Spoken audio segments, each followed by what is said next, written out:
Liz and her siblings loved playing hide and seek in their large, ranch-style home in a small town in Colombia.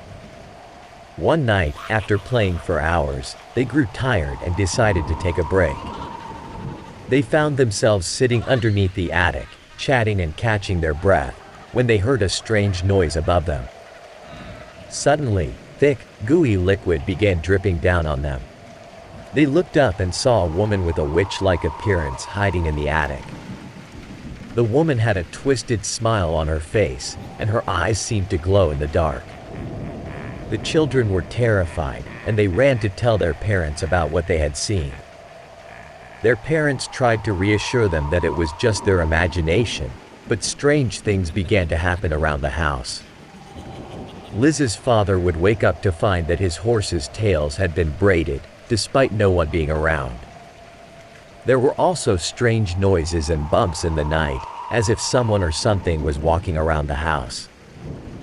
The family dismissed it as their imagination, but Liz knew that something was not right. One night, Liz's parents went out, leaving Liz in charge of her younger siblings. After putting them to bed, she went downstairs to watch some TV. As she was flipping through channels, she heard a strange noise coming from upstairs. Despite her fear, she decided to investigate. As she climbed the ladder to the attic, she felt a cold chill run down her spine. When she reached the top of the ladder, she saw a figure in the corner of the room. It was the same witch-like woman that she and her siblings had seen before. The woman's eyes glowed in the dark, and she let out a sinister laugh. Liz was paralyzed with fear, unable to move or even scream. It was only when her parents came home and found her in the attic that she was able to break free from the witch's spell. The family tried to get rid of the witch, but no matter what they did, she would always return. They tried ignoring her, but the strange occurrences continued to happen. The witch seemed to enjoy tormenting them, and the family feared that they would never be able to get rid of her. One night, Liz's parents decided to call in a priest to help rid the house of the witch's presence. The priest performed an exorcism, but it only seemed to make the witch angrier. That night, the family heard loud banging noises and felt as if something was trying to break through the walls. The family decided that they had no choice but to move out of the house. However, the witch seemed to follow them. They would hear strange noises and see strange things happening wherever they went. Liz was convinced that the witch was trying to hurt her and her family. Years went by, and Liz had grown up and moved away from her childhood home. However, the memory of the witch and her sinister presence stayed with her, haunting her for the rest of her life. Even now, she wonders if the witch is still out there, waiting to make her next move. Liz had always been a skeptic of the paranormal. However, her experience with the witch had changed her perspective. She began researching the paranormal and discovered that the witch was not alone. There were other entities out there, waiting to prey on unsuspecting people. Liz decided to confront her fears head-on. She began investigating paranormal occurrences and even started her own ghost hunting team.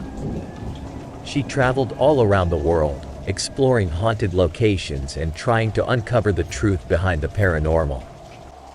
Despite her best efforts, Liz could never completely shake off the haunting memories of the witch from her childhood home. She still had nightmares about the witch's twisted smile and glowing eyes. One day, Liz received a call from her younger sister, who still lived in their childhood home. Her sister sounded frantic and scared. She told Liz that she had been experiencing strange occurrences in the house, just like they had when they were children. Liz knew that she had to help her sister. She flew back to Colombia and arrived at the house in the dead of night. As soon as she entered the house, she felt a chill run down her spine. The air was thick with a strange energy, and she could sense that something was wrong. Liz and her sister began investigating the house, and soon discovered that the witch was still there. She had been watching and waiting for them to return, the sisters realized that they had to get rid of the witch once and for all. They called in a team of paranormal investigators, and together, they performed a cleansing ritual on the house. The witch put up a fight, but eventually, they were able to banish her from the house. The sisters were finally free from the witch's grasp. They could sleep peacefully at night, without fear of strange noises or sightings of the witch.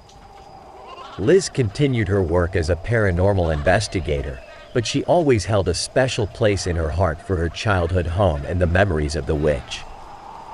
She knew that the witch was not the only entity out there, waiting to prey on unsuspecting people. However, she also knew that she was now better equipped to face them head-on and banish them from this world. The memory of the witch stayed with Liz for the rest of her life, but it had also taught her to never give up, to always face her fears, and to always fight for what she believed in.